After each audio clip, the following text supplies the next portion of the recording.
인사 한번 더 하시죠. 할렐루야. 한번 따라하세요. 하나님, 오늘 저녁에 큰 은혜 주세요. 성경에 보면은요, 고난을 굉장히 긍정적으로 이야기를 해요. 고난 당한 것이 내게 유익이라. 이로 인하여 내가 주의 율례를 배우게 되었나이다. 긍정적이죠. 고난 당하기 전에는 내가 그릇 행하더니 이제는 주의 계명을 지키나이다. 긍정적이에요. 야고보서 1장 2절입니다. 내 형제들아, 너희가 여러 가지 시험을 만나거든. 여기서 시험은 고난, 시련을 말해요. 한 가지 고난도 힘들고 미치겠는데, 속이 뒤집어지는데 여러 가지 고난, 이거 어떻게 살아요? 근데 성경이 뭐라 말하느냐? 너희가 여러 가지 시험을 만나거든 온전히 기쁘게 여겨라. 이는 너희 믿음의 시련이 인내를 만들어내는 줄 너희가 알미라. 인내를 온전히 이루라. 이는 너희로 온전하고 구비하여 조금도 부족함이 없게 하려 함이리라. 이 고난은요, 하나님의 사람이 진짜인지 가짜인지를 구분해내게 합니다. 여러분, 바람이 불잖아요. 예수님이 키로 까부른다는 말씀을 하시는데, 알곡이 있고 쭉정이가 있는데 눈으로 보면 구분이 안 가요. 근데 알곡은 곡식이 알이 차 있고 쭉정이는 곡식이 알이 비어 있어요. 근데 바람이 불면은요, 알곡은 알이 차 있기 때문에 자리를 지켜요. 근데 쭉정이는 알이 비어 있기 때문에 바람이 부는 순간 날아가요. 평상시는 구분이 안 가는데 살다 보면은 바람이 불거든요. 경제적인 어려움, 바람이에요. 육신의 질병, 바람이에요. 가정의 불화, 바람이에요. 꿈의 좌절, 바람이에요. 인간관계가 얽히고 설키는 거 바람이에요. 그러면 이런 바람이 한번 불면은요, 자리를 지키려 했는데 예배의 자리에 안 나타나요. 없어요. 날아갔어요. 기도의 자리에 없어요. 찬송의 자리에 없어요. 전도의 자리, 봉사의 자리에 없어요. 날아갔어요. 날아갔다가 소위 이제 시험 들었다가 나중에 세월 지난 다음에 정신 차리고 와요. 근데 온 건 좋은데 잠시 바람 불면 또 날아가요. 이게 날아갔다가 왔다가 날아갔다가 왔다가 그러다 보면 세월 가고 나이 먹고 주를 위해서 할 수 있는 시간도 건강도 여력도 남지 않게 돼요. 여러분들은 날아가지 말고 자리를 지키는 알곡 되시기를 예수님의 이름으로 축원합니다. 이 등이 환하잖아요. 근데 이게 바깥 해가 떴을 때 등을 켜면 켰는지 안 켰는지 몰라요. 이 등은, 이 빛은 어두울수록 진가를 드러내는데, 진짜 하나님의 사람, 진짜 주님의 종들은 고난 중에 진가를 드러내는데, 여러분들이 그렇게 되시기를 예수님의 이름으로 축원합니다. 예레미야가 고난이 많아요. 여호와여, 주께서 나를 권유하심으로 내가 그 권유를 받았사오며 주께서 나보다 강하사 이기셨으므로 내가 조롱거리가 되니 사람마다 종일토록 나를 조롱하나이다. 내가 말할 때마다 파멸과 멸망을 선포함으로 여호와의 말씀으로 말미암아 내가 종일토록 치욕과 모욕거리가 되나이다. 나는 무리 비방과 사방의 두려움을 들었나이다. 그들이 이르기를 고소하라. 우리도 고소하리라며 내 친한 벗들도 다 내가 실족하기를 기다리며 그가 혹시 유혹을 받게 되면 우리가 그를 이겨 우리 원수를 갚자나이다. 조롱, 치욕, 모욕, 비방. 예레미야가 당하는 고난입니다. 차라리 아픈 게 낫죠. 차라리 경제적으로 쪼들리는 게 낫죠. 인간관계가 다 깨져서 나를 보고 수군거려 봐요. 이거 힘들어요. 이 G3교회 예배를 드리러 딱 왔는데 집사님들, 권사님들이 막 깔깔깔깔 웃으면서 얘기하다가 나를 보는 순간에 못 본 척. 그리고 눈초리가 이상해요. 도끼 눈이에요. 그리고 들리는 소리가 가슴을 후벼 파는 칼날 같은 말들. 이게 한두 명만 그래도 이 교회 공동체가 천국이 아니라 지옥처럼 변해버리는데, 전 국민이 예레미야를 향해서 이렇게 하고 있는 거예요. 얼마나 고난이 심해요. 그런데요, 이 고난 중에 빛이 나요. 예레미야가 어떤 모습을 보이느냐? 따라합시다. 하나님이 함께 하심을 기억해낸다. 한 번 더요. 하나님이 함께 하심을 기억해낸다. 그러하오나 여호와는 두려운 용사 같으시며 나와 함께 하시는 고로 나를 박해하는 자들이 나를 이기지 못할 것이오며 그들은 지혜롭게 행하지 못하므로 치욕을 당하오리니 그 치욕은 길이 잊지 못할 것이리라. 제가 성경을 좋아해요. 정말 좋아해요. 하루도 안 빠지고 정말 읽고 또 읽고 읽고 또 읽고. 그래서 창세기부터 계시록까지 200번을 넘게 읽었어요. 제가 웬만한 구절은 다 외워요. 지금도 계속 외워가고 있어요. 말씀이 너무 좋아서. 성경에 주의 말씀이 어찌 그리 단지요? 내 입에 꿀송이보다 더하니 하는데요, 저는 진짜로 이게 꿀송이보다 달아요. 너무 좋아요. 근데 이 말씀을 읽다가 깨닫는 것들이 계속 생기는데, 뭘 깨닫느냐? 우리 하나님은 사람들하고 달리 사고방식이 굉장히 심플하세요. 자, 하나님이 80세 늙은 모세를 부르세요. 재산이라고는 지팡이 하나뿐, 입은 둔해졌어요. 혀가 뻣뻣해졌어요. 이런 늙고 가난하고 입이 둔한 모세 보고 초인류 강대국인 이집트를 박살내고 내 백성 건져내, 그러는 거예요. 그리고 딱 한 가지 말씀하세요. 내가 반드시 너와 함께 있을 것임이리라. 그리고 끝. 굉장히 심플하시죠? 하나님이 모세 후임자 여호수아에게 나타나세요. 여호수아는 지금 마음이 불편해요. 왜? 전임자가 너무 거대하거든요. 모세 후임자는 누구라도 부담돼요. 게다가 요단강을 건너야 되는데, 요단강을 건너려면 다리가 있어야 되는데 다리가 없어요. 배가 없어요. 뗏목이 없어요. 수영 못해요. 430년 동안 애굽에서 벽돌 구웠고 40년간 광야를 지냈고, 그러니까 총 470년 동안 수영장에 가본 적이 없거든요. 이거 어떻게 요단강 건너요? 게다가 여리고성을 무너뜨려야 되는데, 무너뜨리려면 공성태가 있어야 되는데 없어요. 토송을 쌓아 올려서 다리를 연결했는데 토목기구가 없어요. 맨조목으로 성문 쳐봐야 뼈만 드러나요. 어떻게 무너뜨려요? 남부연합과 싸워야 돼요. 북부연합과 싸워야 돼요. 그들은 성이 있어요. 전략이 있어요. 전술이 있어요. 무기가 좋아요. 체격이 큰 안악자손이에요. 이스라엘 백성들 전략 없어요. 전술 없어요. 무기 없어요. 체력도 조금해요. 끝난 거예요. 근데 하나님 되게 심플하세요. 이렇게 여호수아에게 말씀하세요. 네 평생에 능히 너를 대적할 자가 없으리니 내가 모세와 함께 있었던 것 같이 너와 함께 있을 것임이니라. 그리고 끝이에요. 여러분, 미디안이 동방 사람, 아말렉 사람 두 나라를 같이 데리고 와서 이스라엘을 점령해 버렸어요. 미디안이. 기도는 소심해요. 밀을 뺏길까봐 포도주 틀에 숨어서 몰래 타작을 해요. 그 기도는 보고 여호와의 사자가 나타나셔서 미디안 박살내래요. 그리고 딱 한 가지 말씀하세요. 내가 반드시 너와 함께 하리니 네가 미디안 사람 치기를 한 사람 치듯 하리라. 그리고 끝이에요. 여러분 기억하세요. 여러분 힘들어도 밑바닥에 굴러 떨어졌어도 수많은 문제와 고난과 아픔과 탄식과 외로움과 절망이 여러분을 휘잡아 싸고 있을지라도 그 한복판에 하나님이 여러분과 함께 하십니다. 여러분 버리지 않으십니다. 누가 약해지고 주저앉고 실망하냐면요, 나 혼자야. 나 알아주는 사람 아무도 없어. 나 위로해주는 인간 아무도 없어. 나 혼자야. 이거 아니에요. 우리 예수 믿는 사람들은 절대로 혼자일 수가 없어요. 하나님이 함께 하십니다. 여러분 예수님도 똑같아요. 삼위일체 하나님 똑같으세요. 여러분 제자들 부르려면 바리새인 부르시지, 성경 많이 하는 서기관들 부르시지, 집안 좋은 제사장들 부르시지. 아니 갈릴리의 촌놈들, 어부들, 그나마 똑똑한 가룟 유다는 자살해서 죽어버렸고 세리 마태에다가 대부분은 어부들입니다. 외국어가 안 돼요. 외국어도 안 되는 학력도 낮은 제자들 불러놓고 땅끝까지 증인되래요.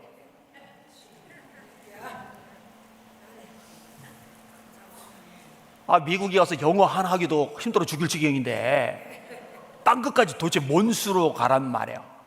예수께서 나와 일러 이르시되 하늘과 땅의 모든 권세를 내게 주셨으니 그러므로 너희는 가서 모든 족속으로 제자를 삼아 아버지와 아들과 성령의 이름으로 세례를 주고 내가 너에게 분부한 모든 것을 가르쳐 지키게 하라. 그 다음에 딱 한 가지 말씀하세요. 볼지어다 내가 세상 끝날까지 너희와 항상 함께 있으리라 하시리라.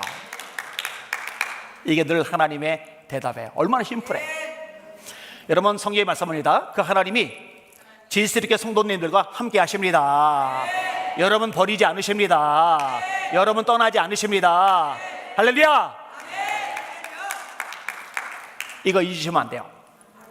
다윗이 고난이 없는 게 아니에요. 인생 밑바닥 박박 끼죠. 목숨이 간당간당하죠.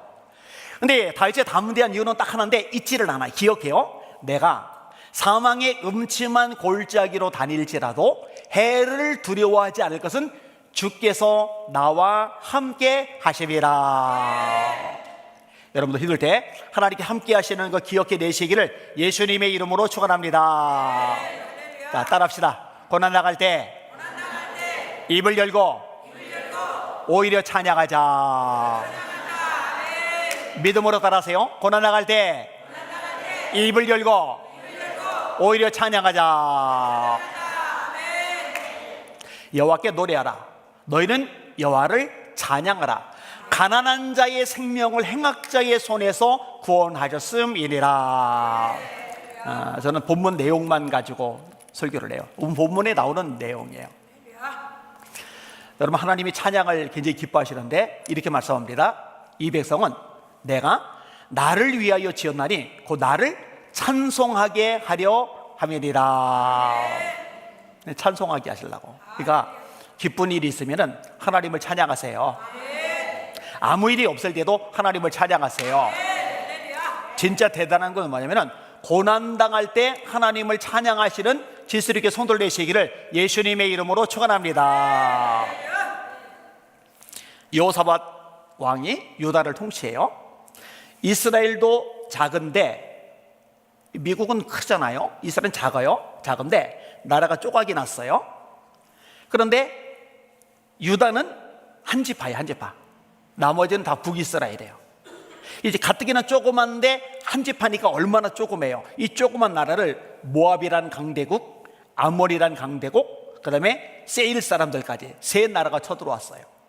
예를 들어서 미국이 대한민국을 도와주지 않는 상황에서 러시아, 중국, 일본 세 나라가 쳐들어왔다고 생각을 해봐요. 그럼 못 이깁니다. 나라 망하는 거예요. 사드 보복 때 중국 때문에 대한민국이 얼마나 고생했는지 몰라요. 롯데 기업이 얼마나 중국에서 손해를 많이 봤는지 몰라요. 근데 이 세 나라가 쳐들어왔는데 나라가 망할 지경이 되니까 여호사밧이 아무리 생각해도 살 길이 없어요. 그러니까 백성들 전부 다 모아놓고 금식하며 기도를 해요. 그랬더니 선지자 야시엘이 이렇게 말씀을 전합니다. 이번 전쟁은 너희가 싸울 필요가 없어. 하나님이 너희를 위해서 싸우실 거야. 여러분, 하나님의 말씀이 선포되지만 상황은 여전히 힘들어요. 고난은 너무 심각해요. 그런데 하나님의 말씀이 선포되니까 이 말씀을 믿음으로 받아들이는 거예요. 여러분, 이 말씀이 선포될 때 믿음으로 받아들이면은 이 믿음으로 받아들이는 말씀이 역사와 기적을 일으킵니다. 너희가 우리에게 들은 바 하나님의 말씀을 들을 때에 사람의 말로 아니하고 하나님의 말씀으로 받음이니 진실로 그러하다. 이 말씀이 너희 믿는 자 속에서 역사하느니라. 반대되는 말씀도 있죠. 들은 바 말씀이 그들에게 유익되지 못한 것은 말씀을 들을 때 믿음을 화합치 아니함이라. 아니 선지자요, 나라가 망하게 생겼는데 뭐 속편한 소리 하시오.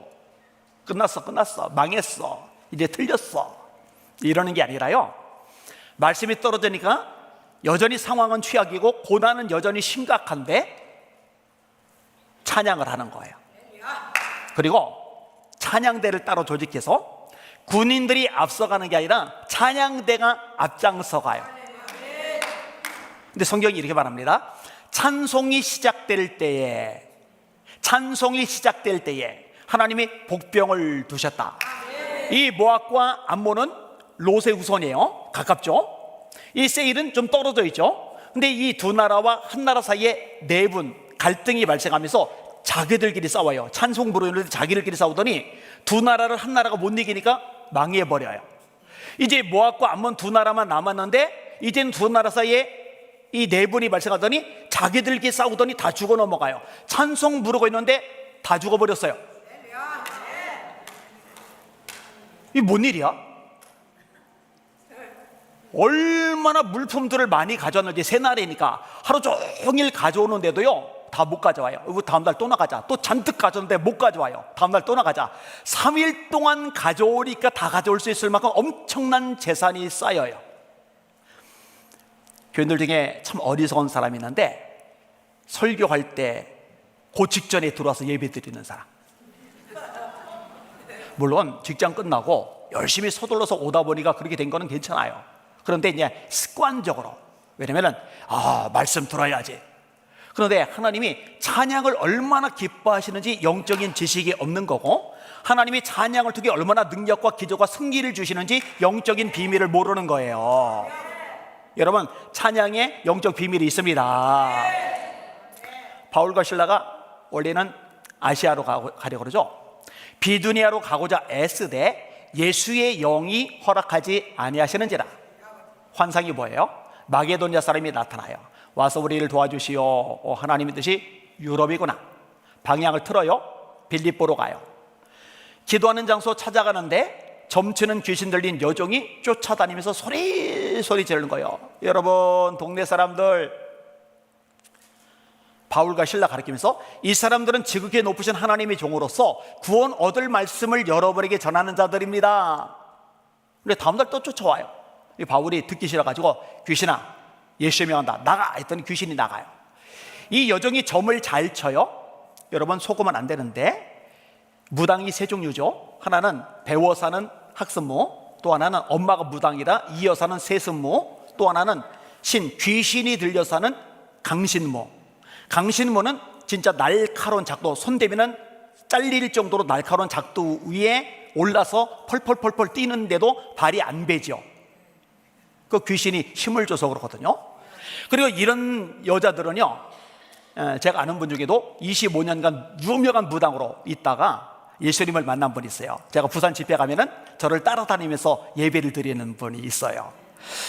그런데 귀신이요, 이 앞에 온 사람 과거에 어떤 아픔이 있는지 알아요. 현재 어떤 문제가 있는지 알아요. 귀신같이 알아요. 왠지 알아요? 귀신이 알려주니까 귀신같이 하는 거예요. 근데 여러분, 한계가 있어요. 과거에 어떤 상처가 있는지 알지만 귀신은 그 상처를 치유할 능력이 없어요. 현재 어떤 문제가 있는지 알아요. 그걸 찝어내면 용하다고 소문내서 연예인들이, 정치인들이, 경제인들이 돈다발 들고 줄 서서 찾아가는데, 찝어내고 알기만 할 뿐 그 문제를 해결할 능력이 없다는 것을 모르는 거예요. 여러분, 과거의 상처, 아픔을 치료하실 수 있는 분은 하나님이십니다. 현재의 문제와 장애물을 해결하실 수 있는 분은 하나님이십니다. 이걸 모르는 거죠. 어쨌든 점치는 여종 때문에 돈을 벌어들이는데 이 여종에게 주인이 하나가 아니에요. 주인들 여러 명이에요. 이게 불쌍한 여자 하나 이용해 먹어서 자기를 뱃속을 채우는 못된 주인들이 여럿이 있는 거예요. 근데 이 여종이 귀신 때문에 돈을 벌어들이는데 귀신이 나가니까 점을 못 치고 돈이 안 돌아오니까 열받아서 바울을 데리고 고소를 한 거예요. 근데 재판관이 관원이 가만히 보니까 동네 유지들 편을 들어주는 게 낫지, 바울과 실라는 외지에서 흘러 들어온 외지인이잖아요. 그러니까 재판 안 해요. 변호사 안 붙여줘요. 변명할 기회 안 줘요. 야, 묶어라, 때려라, 완전히 피투성이를 만들어놔요. 그리고 깊은 감옥, 사형수나 들어간 깊은 감옥에 쳐넣어요. 감옥에서도 못 움직이게 손목과 발목에 착고까지 채워놔요. 여러분, 바울은요, 예수님 만나기 전에 가마리엘 밑에서 배웠어요. 로마 시민권자예요. 바리새인 집안 사람이에요. 히라보의 능통이에요. 지금의 영어나 마찬가지죠. 히랍 철학에 능통해요. 율법에 박식해요. 제사장들, 권력자들이 신임이 두투워요. 현대인들이 원하는 좋은 스펙, 성공, 출세, 돈, 명성, 인기가 굴러 들어올 최고의 스펙을 다 가진 사람인데 예수님 만나고 나서 싹 포기하고 교회만 세우고 전도만 해요. 아니, 그러면 하나님 전능하시다며. 전능하시면은 당신이 충성된 종이 억울하게 피통성이 돼도 두들겨 맞지 않도록 이거 하나 못 막아주셔? 전능하시다며. 꼴이 이게 뭐야? 아니, 사랑하는 종이라며. 아니, 사랑하는 종이 착고에 채워가지고 소독도 못해 쓰라린데 이 착고 때문에 상처가 손목에 발목에 또 나고. 사랑하는데 왜 이 모양 요꼴이야? 하나님, 내가 포기했잖아요. 헌신했잖아요. 충성했잖아요. 전도했잖아요. 기도했잖아요. 내 삶 다 드렸잖아요. 근데 나는 왜 요 모양 요 꼴이죠? 이럴만 하잖아요, 그죠? 그런데 한밤중에 바울과 실라가 하나님께 기도하고 찬송함에 죄수들이 듣더라. 그 와중에 찬송이 나와요. 근데 찬송을 죄수들만 들은 게 아니에요. 하나님 아버지가 들으셨어요. 갑자기 지진이 나는 거예요. 드드드드드드드드. 옥토가 막 흔들려요. 열쇠도 되지 않았는데 감옥문이 열려요. 손목의 착고가 부러져요. 간수가 보니까 바울과 실라 갇혔던 감옥이 열렸거든요. 큰일 났다. 사형소 도망갔다. 이거 내가 대신 처형당할 텐데, 처형당해 죽을 바에는 자살하고 말자. 칼 빼고 죽으려고 이러고 있는데 어두운 감옥에서 빛 가운데 간수가 자살하려고, 야 우리 여기 있다. 조금 전까지 도끼는 뜨고 위협적이던 간수가 후다닥 달려가더니 무릎부터 꿇어요. 그리고 부탁해요. 내가 어떻게 해야 구원을 받겠소? 사도행 16장 31절, 주 예수를 믿으라. 그러면 너와 네 집이 구원을 얻으리라.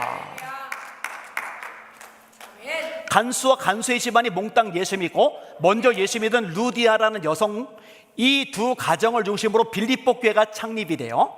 이 빌립보 교회가 나중에 바울의 선교 사역에 아주 중요한 역할을 해요. 그들을 칭찬하는 장면이 빌립보서 4장 19절입니다. 나의 하나님이 영광 가운데 그 풍성한 대로 너희 모든 쓸 것을 채우시리라. 울고 있는 형제여, 왜 찬송을 잊었는가?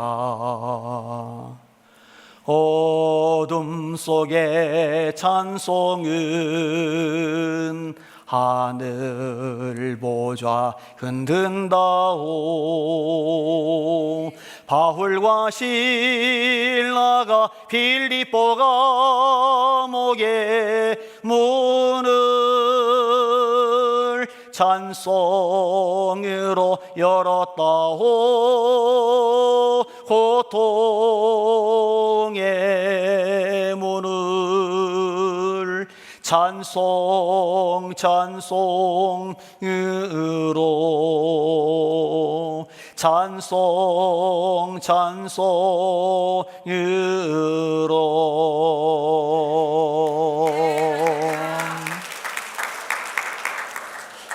여호사밧과 백성들은 찬송으로 망할 나라를 살리고 승리를 경험하고, 바울과 실라는 찬송으로 막혀진 감옥문을 열고 대적자들 꼬꾸라지게 만들고, 지스레 교회 성도는 찬송으로 원수마귀를 도망치게 만들고 승리를 경험하시기를 예수님의 이름으로 축원합니다.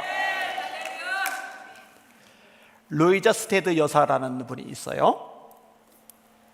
이제 이거를 열어주셔야 제가 여는데. 근데 이분이 미국으로 이제 이민을 왔어요. 그리고 이민살이가 만만치는 않잖아요. 고생을 많이 했어요, 남편하고. 그러다가 이제 기반을 좀 잡았고, 롱 아일랜드 해변에 이제 휴가도 간 거예요. 야, 그때 우리가 여유가 생겨서 휴가를 갔구나. 근데 재미나게 놀다가 집에 갔으면 좋았을 텐데요, 문제가 생겨요. 누가 물에 빠진 거예요. 전문가들은 누가 물에 빠졌을 때 곧바로 끄집어내지 않아요. 왜냐면 물에 빠진 사람 살려고 이 힘을 쓰는데 이 힘이 보통 생게 아니라 거기에 잡혀버리면요 옴짝달싹 못하거든요. 그러니까 힘이 좀 빠질 때까지 놔뒀다가 끄집어내야 되는데, 이 루이자 스테드 여사의 남편이 그런 지식이 없어가지고 그냥 마음이 급해서 물속에 뛰어들었는데 먼저 빠진 사람한테 붙잡혀가지고 그냥 같이 죽어버렸어요. 그 다음부터 이 여자가 음식을 먹을 수가 없는 거예요. 하나님 왜요? 하나님 왜요? 하나님 왜요? 왜요 왜 하나님? 근데 계속 기도하는데 성령께서 임하세요. 성령 충만해지면 특징이 있는데 시와 찬미와 신령한 노래요, 찬송이 나와요. 이 마음속에서 찬양이 나오기 시작하라는 거예요. 그러더니 찬양이 나오니까 영혼이 회복이 되고, 영혼이 회복이 되니까 나 선교사로 가야지. 그래서 아프리카 케이프 콜론이라는 지역에 말씀을 전하러 가요. 많은 흑인들이 예수 믿고 구원을 받아요. 거기서 세상을 떠나요. 이 아프리카 흑인들이 얼마나 이 선교사님을 존경을 하는지, 포크레인 같은 기계도 없는데 블랙 마운틴이라는 바위산에 구멍을 뚫어가지고 거기다가 루이저 스테드 선교사님을 안장해서 최고의 영예를 표해요. 동료인 그릴레이 선교사가 이렇게 고백을 합니다. 아프리카 흑인들이 루이저 스테드 여사가 지은 찬양을 계속해서 부르는 한 그 선교사님은 우리들 가슴 속에 살아 있습니다. 그 찬양이 뭔지 아세요? 구주 예수 의지함이 심히 기쁜 일일세, 영생 허락 받았으니 의심 아주 없도다.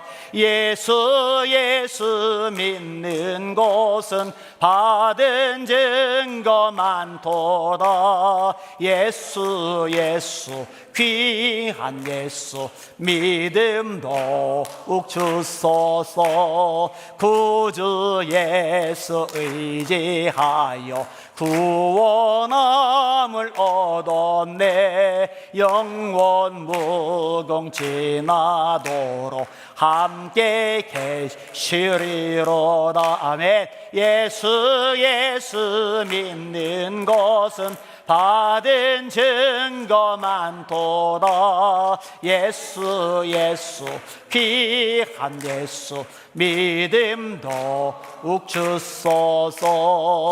할렐루야. 근데 이 찬양을 아프리카 흑인들만 부르는 게 아니라 대한민국에서도 많이 부르고, 조금 전에 이 텍사스에서도 여러분들이 불렀잖아요.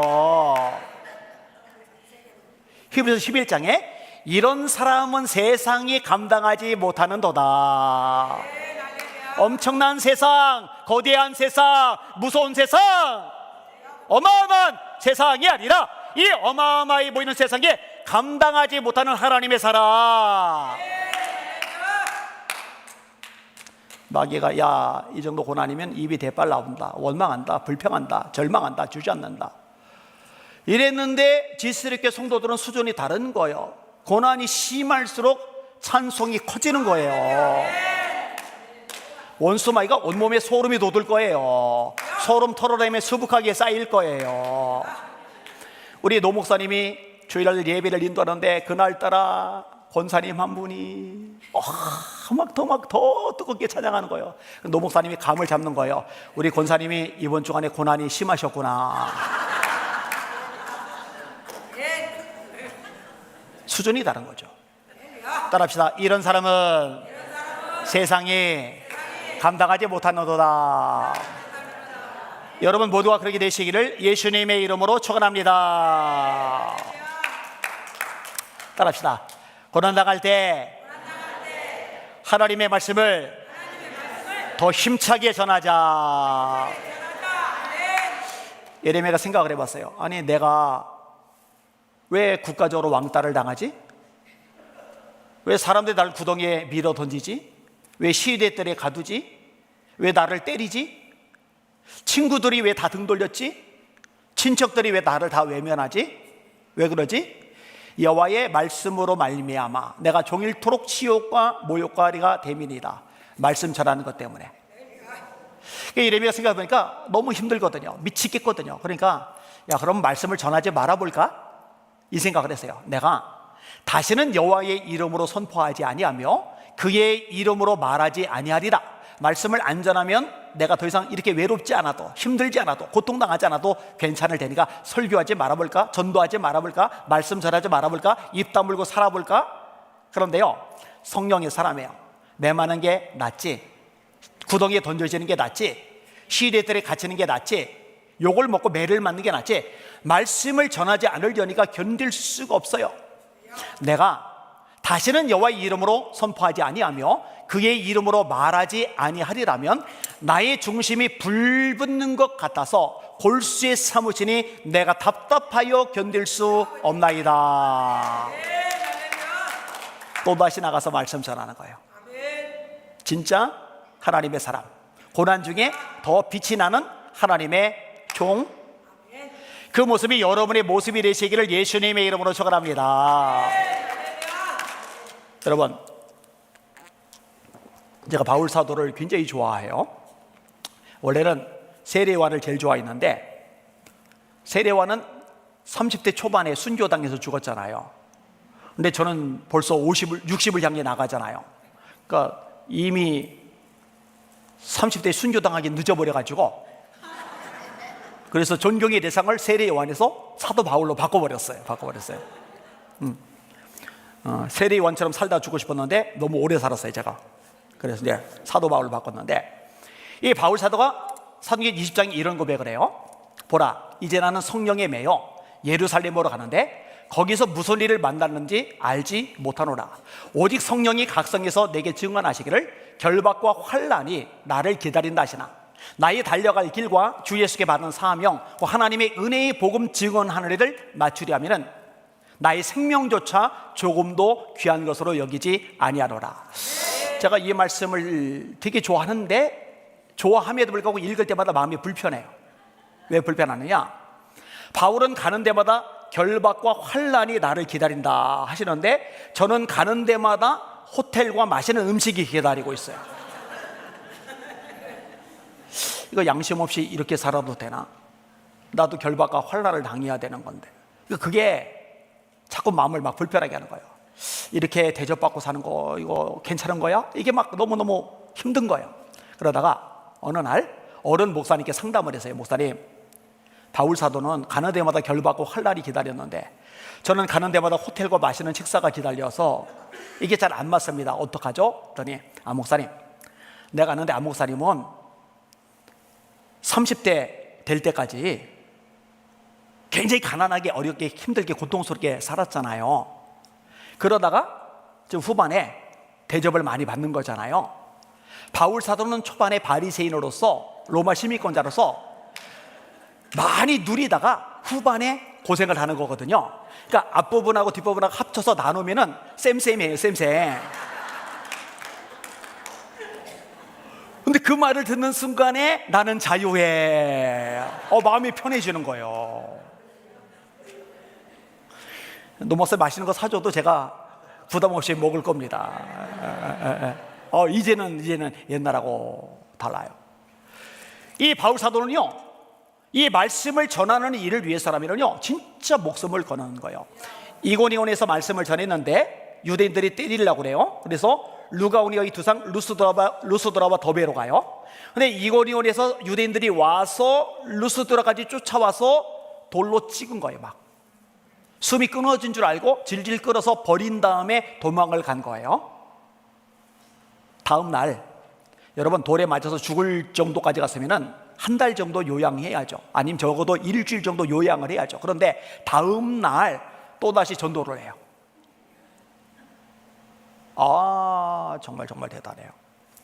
제가 옛날에 천국 혼자 갈 수 없잖아요 라는 책을 읽었어요. 김길복 집사님, 지금 이제 권사님 되셨겠죠. 여러분, 아가씨들 믿음이 좋다고 그러잖아요. 예배도 목숨 걸고 전도도 잘하고 봉사도 잘하고 찬양팀도 서고 믿음 좋다. 그런데 그거는요 몰라요. 아가씨들은 시집을 가봐야 진짜 믿음이 좋은지 아닌지 알 수가 있어요. 여자들은 시집을 가면은요 이전에 없던 새로운 세계가 생겨요. 이전에 없던 새로운 세계, 그 새로운 세계를 가르쳐서 시월드라고 해요. 시아버지, 시어머니, 시누이, 시동생, 시아주버니 해서 시월드. 디즈니월드는 재미라도 있는데 시월드는 재미가 하나도 없어요. 부담만 맞죠. 그러니까 아가씨들 시집 가고 나서, 그리고 나서도 기도 열심히 낸다, 예배 목숨을 건다, 봉사, 전도에 자기 삶을 쏟아붓는다. 그러면 그건 이제 진짜 검증이 되는 거예요. 이 세대기 결혼을 하고 나서도 열심히 되는 거예요. 근데 어느 날 부천 쪽의 한 교회가 너무 어려워서 월세를 못 낸다는 소식을 들어서 중보기도를 해요. 하나님, 거기에 월세를 못 낸다는데 도와주세요 기도하는데 성령님께서 마음속에 감동을 주셨어요. 네가 그 교회 가서 전도해라. 기도를 하는데 여러분, 하나님께서 감동을 주셨어요. 근데 그 감동이 굉장히 부담스러워요. 그러면 어떻게 반응합니까? 많은 사람들은요, 기도하다가 감동이 오는데 부담스러우면요 털어버려요. 에베베베베베.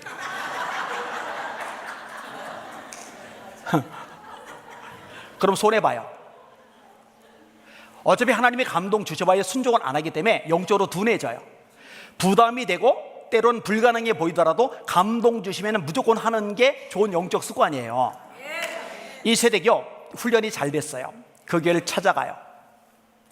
목사님, 전도지 좀 주세요. 제가 이 교회 중심으로 전도할게요. 우리 전도지 아직 없는데요. 그럼 주보 좀 주세요. 40장 주보를 받아요.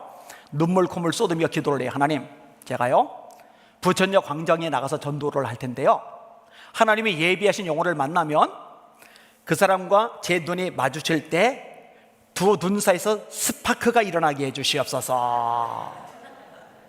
그리고 부천역 광장에 나갔는데 큰일 났어요. 한 인간도 스파크가 일어나는 인간이 없는 거예요. 그러면 말을 해야죠. 예수 믿으세요 했는데 새댁이라 부끄러워서 말이 마이크 있지 여기야. 말이 안 나가요. 그러면은 말 못하면은 이 주보라도 이렇게 주면 되잖아요. 근데 팔까지 굳어버려서 이게 안 나가는 거예요. 이 정도 되면은 에휴, 내가 우리 교회 전도도 아니고 남의 교회까지 와서 전도해주고 아무리 기도 중에 감동이라지만 내가 쓸데없이 여기까지 왔지 하고 전철 타고 집으로 갈 만한데, 이 세대는 그동안 훈련을 잘 받았어요. 하나님께서 감동 주신 거는 어떻게든 내가 순종을 해야 돼. 근데 말이 안 나가지, 이 팔이 굳어버렸지. 하기는 해야 되는데 답답하니까 전봇대에 머리 대고 울기 시작하는 거예요. 하나님, 내가 내 울다 보니까 서러움이 막 밀려들면은, 여자들 서러움 밀려들면은 주체 못하게 막 울잖아요. 근데 전봇대에 젊은 여자가 머리 대고 울고 있으니까 미친 여자인 줄 알고 사람들이 하나씩 둘씩 모여서 구경을 하기 시작하는 거예요. 이렇게 막 울 때는 모르고 있다가 정신이 수습이 되고 나서 가만히 분위기를 보니까 사람들이 둘러싸고서 수근수근 거리고 있거든요. 하나님 어떻게 그래도 너무 상황이 궁금하니까 이렇게 보는데, 한 남자가 구경하다가 여자 얼굴이 어떻게 생겼는지 궁금해가지고 이렇게 하는데 남자 얼굴이 보이니까 얼마나 무섭고 놀라운지, 예수 믿으세요 이게 말이 안 나왔는데 놀래가지고 아저씨 예수 믿으세요 막 소리를 질러버린 거예요. 그런데 새댁보다 아저씨가 더 놀란 거예요. 갑자기 여자가 고개 돌리고 소리 지를 줄 몰랐잖아요. 그러니까 주보받고 도망가는 거예요. 무서워가지고. 그러니까 딴 사람들 막 같이 도망가고 막. 부천역 광장은 사람이 많아요. 전단지 40장이면 5분이면 다 돌려요. 넉넉 잡고 10분이면 다 돌려요. 근데 울다가 돌리다니까 3시간 반이나 걸려요. 이게 대단한 여자예요. 3시간 반 동안 기어이 자리 지키면서 전도지를 다 돌린 거예요. 근데 여러분 아세요? 하나님이요 온전히 순종하려고 발버둥 치면은요 역사와 기적을 일으켜 주십니다. 여리고 열쇠바퀴 돌 때 위에서 돌 던지면 어떡해요? 위에서 활 쏘면 어떡해요? 끓는 기름 끼얹으면 어떡해요? 근데 순종하는 거죠. 요단강 수위가 높고 유속이 빠른데 거기 제사장들이 발 들이밀면 어떡해요? 휩쓸려가서 익사해서 퉁퉁 불어 죽죠. 근데 열쇠바퀴 온전히 순종하니까 성이 무너져 내리고, 죽을 각오로 물살 들어서니까 요단강이 벽처럼 갈라서 버리고, 성경에 보면은 이 순종과 기적의 역사가 반복이 됩니다. 여러분 말씀 주시면 순종하세요. 우리 노 목사님이 강대상에서 말씀 전할 때 와닿아요. 성경 읽을 때 와닿아요. 이걸 레마라고 그러는데, 감동이 오면은 순종하시길 주의 이름으로 축원합니다. 그때 역사가 기적이 일어납니다. 세대기 이렇게 온전히 순종하니까 하나님이 역사를 하시는 거야. 여러분 전도지 준다고 교회 옵니까? 안 와요. 한 사람 예수 믿게 하는 게 얼마나 어려운데요. 그런데요 성령께서 역사하시면 됩니다. 하나님의 영으로 말하는 자는 예수를 저주할 자라 하지 아니하고 성령으로 아니하고는 누구든지 예수를 주시라 할 수 없나니라. 하나님이 그 아들의 영을 너희 마음 가운데 보내사 아바 아버지라 부르게 하시라리라. 너희가 다시는 무서워하는 종의 영을 받지 아니하고 양자의 영을 받았으므로 아바 아버지라 부르짖으니라. 예배 시간이 됐는데요, 누가 똑똑하고 문 두드리고 들어오는데 전도지 받고 도망간 첫 번째 그 아저씨가 주소 보고 교회를 찾아온 거예요. 또 한 사람이 찾아와요. 또 한 사람이 찾아와요. 온전히 순종하는 세대에게 마음에 감동하신 하나님이 성령으로 역사하셔서 사람들이 찾아오게 만드시는 거예요. 이렇게. 목사님의 눈이 휘둥그레져요. 예배를 끝났어요. 먼저 들어온 아저씨가 목사님 보고 교회 앞에 있는 그 본고 교회 겁니까? 교회 겁니다. 제가 택시기사인데 교인들 제가 실어 날라줄게요. 오자마자 차량 봉사를 하는 거예요. 근데 이분이 길눈이 얼마나 밝은지 내려준 사람들 집을, 그것도 거의 새신자들이죠, 집을 정확하게 기억하고 있다가 심지어 수요 예배, 금요 예배까지 그 집 앞에서 빵빵하면 나와요. 또 사람들이 이렇게. 하나님이 역사죠. 여러분, 성경에 이렇게 말씀해요. 주의 손이 함께 하심에 허다한 무리가 믿고 주께 더하더라. 주께서 구원받는 사람을 날마다 더하게 하시리라. 다 그 하나님이 하시는 거예요. 근데 이렇게 전도돼서 왔던 아줌마 하나가 다른 아줌마를 더 전도를 해온 거예요. 그러니까 세대기 너무 감사하고 기뻐서, 아니 아줌마, 아니 아줌마도 새신자인데 어떻게 그새 새 양을 데려왔어요? 그러더니 아줌마가 세댁, 요즘은 미친 것 벗어나서 정상이 된 줄 알았는데 아직도 미쳤나 봐. 예? 왜 사람 보고 양이라고 그래? 아, 그게 아니고요, 성경에서는 한 사람을 양이라고 그래요. 아, 그래? 근데 세댁 나 말 못해. 아니 너무 기뻐서 그래, 좀 알려주세요. 아, 말 못해. 아, 제발요. 아, 말 못해. 아, 제발요. 그럼 세댁, 화 안 낸다고 약속하면은 말해줄게. 예, 화 안 낼게요. 세댁 실은 이 교회 오면은 젊은 미친 여자 볼 수 있다고. 그들이 미친 여자 구경한다고, 세댁 구경한다고 온 거야. 이게 이제 천국 혼자 갈 수 없잖아요 라는 책에 나오는 대목이에요. 우리 G3교회 성도들은 툭 건들면은 예수 믿으세요. 따라합시다. 성전에 있든지 집에 있든지 예수는 그리스도라 말하기와 전도하기를 쉬지 아니하니라. 여러분, 신기한 게요, 전도를 안 하면은요 새 영혼들이 안 와요. 근데 전도를 하면은요, 내가 전도한 그 사람은 안 올지 몰라도 다른 영혼들을 하나님이 보내주세요. 이 G3교회는 영혼권, 전도에 목숨을 건 성도들이 가득한 살아있는 교회 되시기를 예수님의 이름으로 축원합니다. 따라합시다. 고난당할 때 하나님이 함께 하심을 기억해내자. 아멘. 따라하세요. 고난당할 때 오히려 입을 열고 찬양하자. 아멘. 한 번 더 따라하세요. 고난당할 때 하나님의 말씀을 담대히 전하자. 자, 마지막 하나만 더 할게요.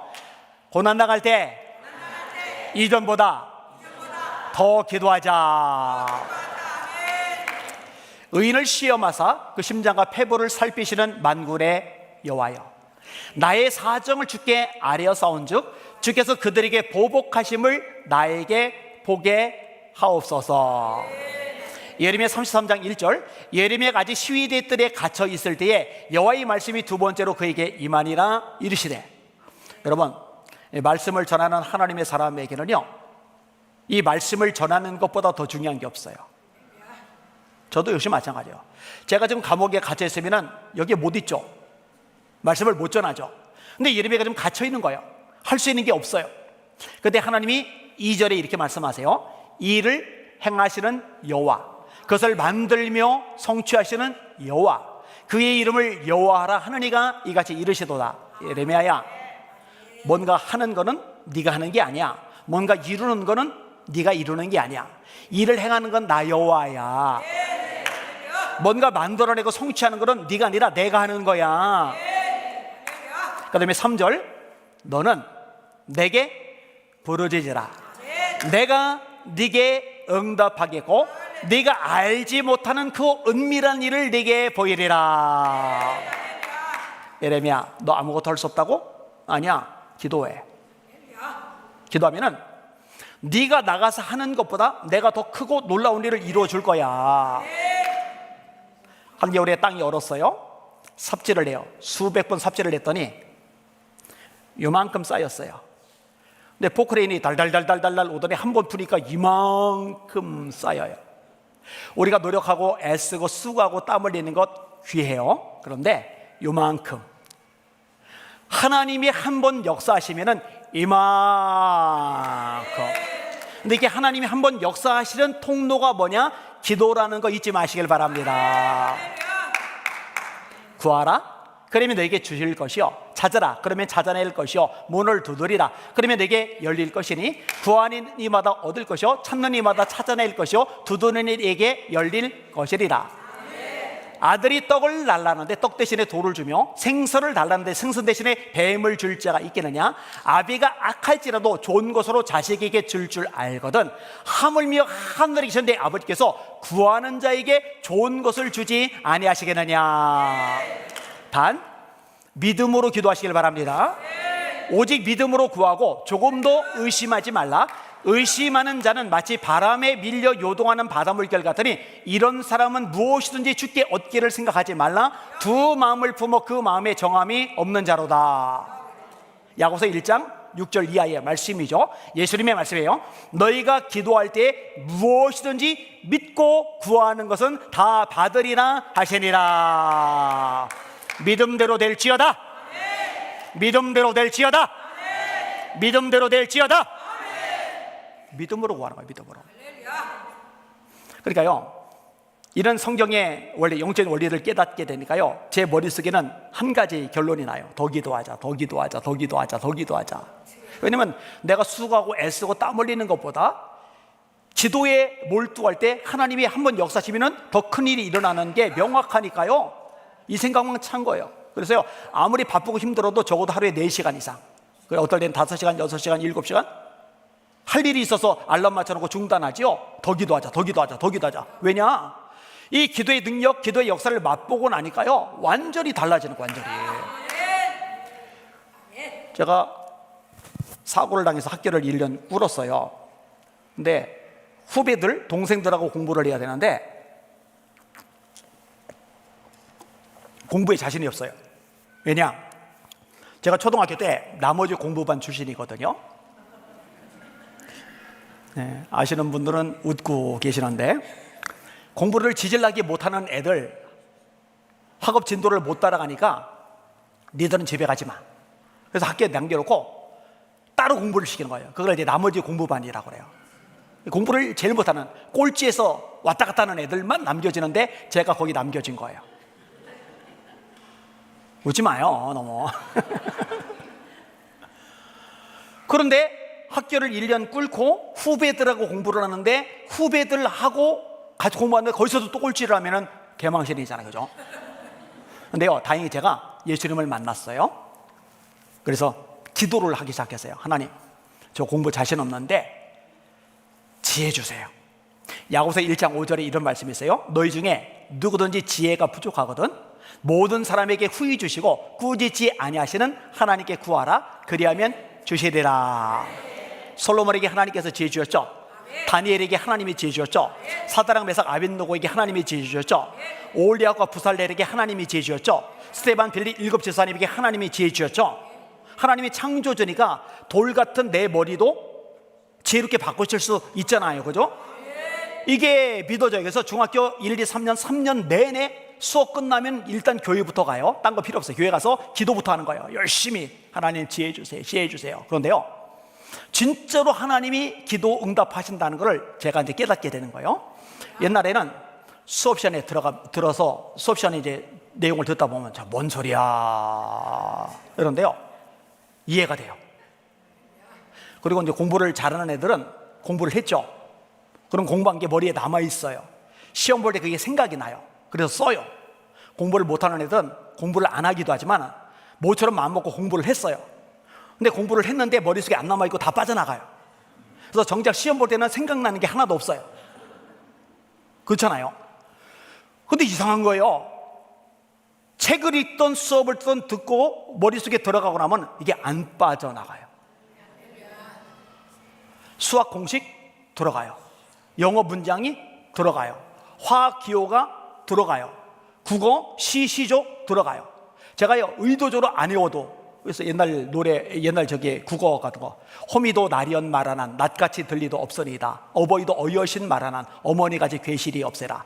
호미도 날이 있지만 나처럼 날카롭진 않습니다. 아버지도 어버이지만 어머니처럼 사랑하실 분 없습니다.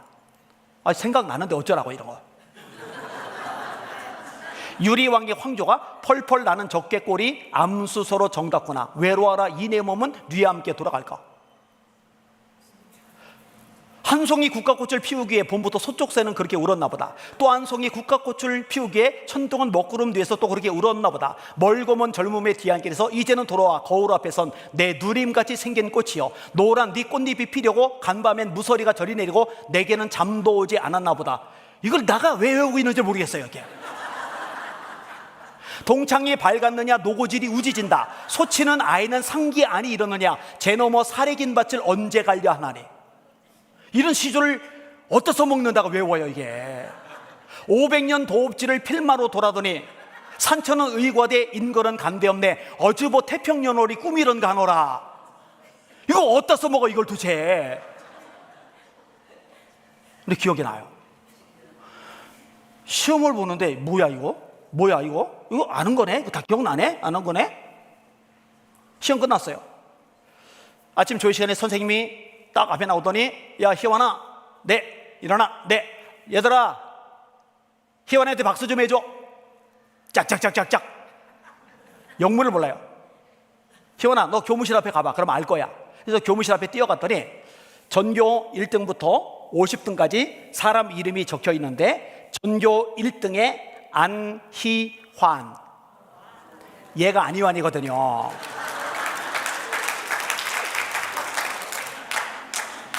그 다음부터 공부는 쉬워요. 그리고 제가 정말 감사한 게 뭐냐면요, 설교자잖아요. 목사. 이 성경 외우잖아요.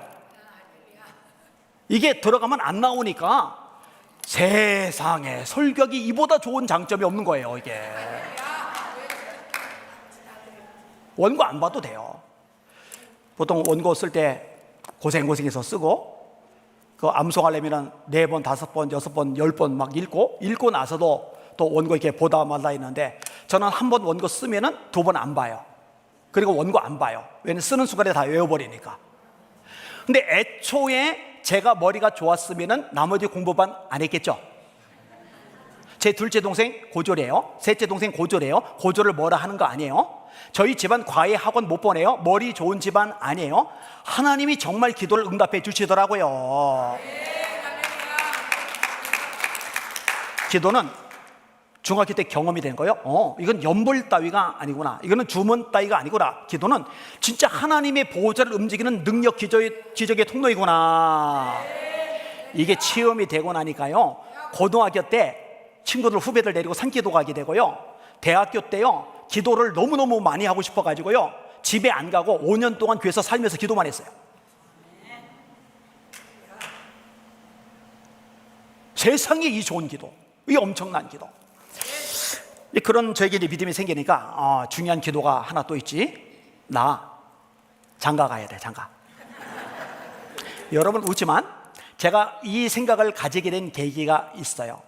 첫째로 우리 아버지가 알코올 중독, 도박 중독, 그리고 니코틴, 담배 중독.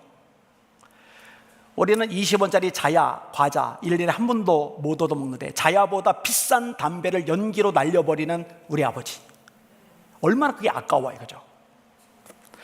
이 자야보다 2배 반이나 비싼데 크기는 더 조그만 시내 과자, 저는 꿈도 못 꾸는 과자, 그게 이제 50원짜리 그 당시 크라운 산도, 요거를 딱 절반 한 번 먹어봤어요.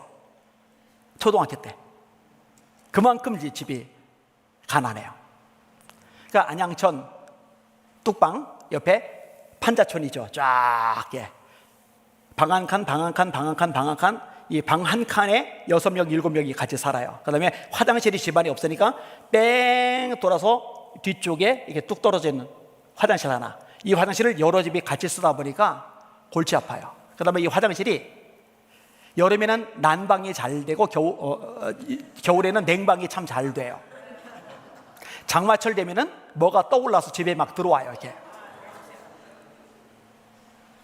게다가 제가 불쌍한 엄마 돕는다고 초등학교 때부터 밭에 가서 시금치도 뽑고 무도 캐고, 그 다음에 시장 가서 신문 깔고 앉아서 야채도 팔고, 그 다음에 초등학생 때 옆구리에 신문 뭉치 끼고서 신문 배달하러 돌아다니고, 그러다가 중학교 1학년 때 신문사 가다가 교통사고로 이제 왼팔이 잘렸어요. 팔이 없어요, 팔이. 예, 어깨 밑으로 이렇게 잘렸어요, 팔이. 그러니까 생각해봐요. 아버지는 알코올 중독이지, 집은 찢어지게 가난하지, 팔까지 하나 없는 불구자한테 어떤 엄마가 이쁘게 키운 딸을 시집 보내겠느냐고요. 여러분 같으면은 그런 집구석에 딸 시집 보내겠습니까? 보낼 마음이 있으신 분 있으면 예배 끝나고서 저한테 얘기하세요. 제가 판자촌에 알코올 중독자 집안에 남자를 소개해 드리도록 하겠습니다. 그러니까요, 제가 중고등학교 때부터 기도가 간절히 나와요. 하나님, 저요 팔이 하나 없어가지고 몸이 불편하거든요. 도와줄 사람이 꼭 필요한데 시집 올 여자가 아무래도 없을 것 같아요. 정말 괜찮은 여자, 하나님 전능하시니까 그 괜찮은 여자 헷가닥하게 하셔서라도 저한테 시집 오게 해주시옵소서. 여러분, 중고등학교 때는요 이성에 관심이 많아요. 저하고 동갑내기 친구들이 있는데 쌍둥이에요. 용설이, 용섭이. 얘들이요 운동을 잘해요. 여자애들이 운동 잘하는 오빠 멋있습니다. 용설이 오빠 파이팅, 용섭이 오빠 파이팅, 인기가 좋아요. 저는 운동하다가 부딪히면은 부딪힌 데가 아픈 게 아니라 이 잘린 팔이 아파요. 운동을 못해요. 가만히 앉아 있어야 돼요. 용설이, 용섭이는 기타를 잘 쳐요. 여학생들이 악기 다루는 오빠들 멋있습니다. 평소 찬양도 안 하던 이 여자애들이요, 얘들이 찬송 부르고 기타 치고 있으면 뺑 둘러싸가지고 선망의 눈초리로 쳐다봐요. 그러니까 같은 동갑인데 어릴 때부터 같이 자랐는데 얘들 주변에는 오빠 오빠 오빠 하는데 제 주변에는 여학생들은 하나도 없고 성령님만 함께 하셨어요. 제가 그때 얼마나 부러워했는지 몰라요. 얘들은 여자친구도 사귀었어요. 대학생이 됐어요. 그래도 여자친구가 안 생겨요. 20대 중반이 넘어가요. 제 기도는 점점 강력해집니다. 전능하신 하나님 어디 계십니까? 제게도 짝을 주셔야 합니다. 20대 후반이 되었어요. 29이 됐어요. 제 기도는 이제 절규가 됩니다. 역사해 주시옵소서. 그런데요, 그렇게 열심히 믿음을 가지고 기도를 했는데도 30이 넘어갈 때까지 애인 말고 여자친구 자체가 한 명도 안 생겼어요.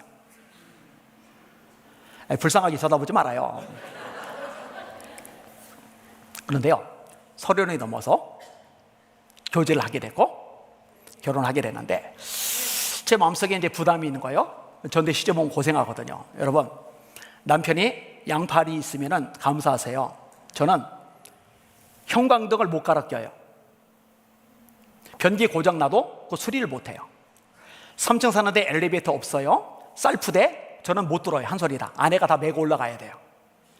신혼집 벽에 못을 박아야 액자도 걸고 옷걸이도 거는데 저는 망치를 잡으면은 못을 들 손이 없고 못을 잡으면은 망치를 잡을 손이 없어요. 그렇다고 못을 벽에다 대고서 머리로 박을 수는 없잖아요. 이렇게. 아기가 태어났는데 아기가 목을 못 가누더라고요. 안 나와봤으니 모르죠. 이거 낳고 보니까 목을 못 가나요. 그러니까 등 받치고 머리도 받치고 드는데 저는 손이 하나니까 애 등을 받치면 머리가 이렇게 돼버리고 그러다가 애 모가지 잡고 들 수는 없잖아요. 이렇게. 아기를 한 번도 못 안아줘요. 저는요 제 손톱을 못 깎아요. 이게 별게 아니잖아요. 오른손으로 왼쪽 손톱 깎고 왼손으로 오른쪽 손톱 깎아야 되는데 저는 손톱을 아내가 깎아줘야 돼요. 그래서 제 아내가 삐지면은 제 손톱이 길어져요. 그래서 손톱 관리를 잘해야 돼요. 손톱 길면은 교인들이 오해해요. 둘이 지금 사이가 안 좋은가 보다 하고. 그러니까 엄마는 아들이니까 고생을 하셨는데 이 젊은 여자는 전태 시집 와서 고생을 해야 되잖아요, 그죠? 그래서 당신 나한테 시집 오면은 고생 많이 해야 되는데 그래도 시집 올 거야? 하고 물어봤어요. 그랬더니 그때 아내가 전도사님, 전도사 때인데 전도사님, 제가 전도사님의 한 팔이 돼 드릴게요. 그러더라고요. 제가 너무 감동을 받아가지고 그걸로 이제 시도 쓰고 이제 수필도 썼어요. 근데 이제 결혼한 지 이제 10년이 넘어갔어요. 애도 이제 둘이 생겼어요. 갑자기 생각이 난 거예요. 여보, 결혼 전에 감동적인 말을 했는데 뭐요? 당신이 그랬잖아. 내가 전도사님의 한 팔이 돼 드릴게요. 어떻게 그렇게 멋있는 말을 했어? 그랬더니 아내가 하는 말, 목사님 그때는요 제가 제정신이 아니었어요. 저는요 제 아내를 제정신이 아니게 만들어주신 하나님을 찬송합니다. 이제 조금 있으면 결혼 이제 30주년 향해 가는데 이제 제정신 챙겨도 소용없어요. 다시 말합니다. 기도는 연불 따위가 아니에요. 기도는 조문 따위가 아니에요. 기도는 전능하신 하나님의 보좌를 움직이는 기저의 통로입니다. 이 기도의 능력을 경험하시는 G3교 성도들 되시기를 예수님의 이름으로 축원합니다. 사실 이 G3 교회는요 기적을 많이 경험한 교회잖아요. 기도의 능력을 아는 교회잖아요. 이게 가면 갈수록 풍성이 일어나시기를 예수님의 이름으로 축원합니다. 자, 정리 한번 해봅시다. 고난당할 때 하나님이 함께 하심을 기억해내자. 잊으면 안 돼요. 나 혼자야, 내 곁에 아무도 없어, 이런 사람이 있으면요 눈에서 불이 나도록 뒤통수 때려주세요. 정신 차려, 하나님 너랑 함께 하셔. 따라합시다. 고난당할 때 오히려 찬양하자. 그렇게 하실 분들만 아멘. 아멘. 따라하세요. 고난당할 때 그 와중에도 말씀을 전하자. 아멘. 마지막 믿음을 가지고 따라하세요. 고난당할 때 오히려 더 기도하자. 할렐루야. 그렇게 되시기를 예수님의 이름으로 축원합니다. 축원합니다. 축원합니다.